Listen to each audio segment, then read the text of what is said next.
दुनिया जा टे वडे खां वडा वज़नी वक्त आहिनि। हिकु वक्त जॾहिं शादीशुदा औरत जे हथ में तलाक जो कागज़, इहो वॾो वज़नी वक्त आहे। ॿियो जॾहिं पोड़े पीउ जे कुलनि ते जवान पुट जो जनाज़ो, इहो वॾो वक्त वज़नी आहे। टियों जॾहिं औलाद जवान थी वञे ऐं पीउ जो खीसो ख़ाली हुजे। ज़िंदगी में जॾहिं कदम खणो संभाले खणंदा कयो, छो किरण खां पोइ लताइण वारा हज़ारे, खाइण वारो कोको हूंदो अथव। यार पैसो केॾो बि किरी पए पर एतिरो नथो किरे जेतिरो पैसे जे करे इंसान किरे थो। इंसान जे हथ में बि अजीब ख़ुदा जी कुदरत रखियल आहे। हथ हीअं कर त सलाम आहे, हथ हीअं कर त सवाली आहे, हथ हीअं कर त ॾियण वारो, ख़ुदा करे तव्हां ॾियण वारा हुजो, सवाल ई न हुजे। हथ हीअं कर त दिलि ठरियल आहे, हथ हीअं कर त बेज़ारी आहे।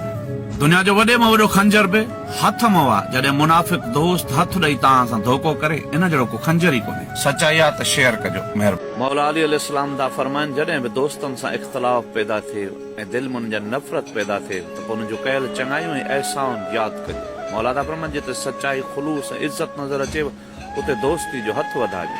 मौला दा फरमान, ख़ानदानी इंसान खे तव्हांजो पाणीअ जो प्यारो हिकिड़ो ढुक सॼी ज़िंदगी यादि रहंदो, मुनाफ़िक खे जिगर जो खून पियारियो पोइ बि विसारे छॾींदो। मौला दा फरमान, दुनिया में बदतरीन इंसान उहो जेको हमेशह पाण खे ॿियनि खां बहितर सम्झे। मौला दा फरमाइनि, जॾहिं तव्हांजी केरु मुखालफ़त करे उनखे विसारे छॾियो, छो जेको मेवो वण में ख़राब थींदो आहे हेठि किरी पाण ई ख़तमु थी वेंदो आहे। दिलि ठरे शेयर ज़रूरु कजो।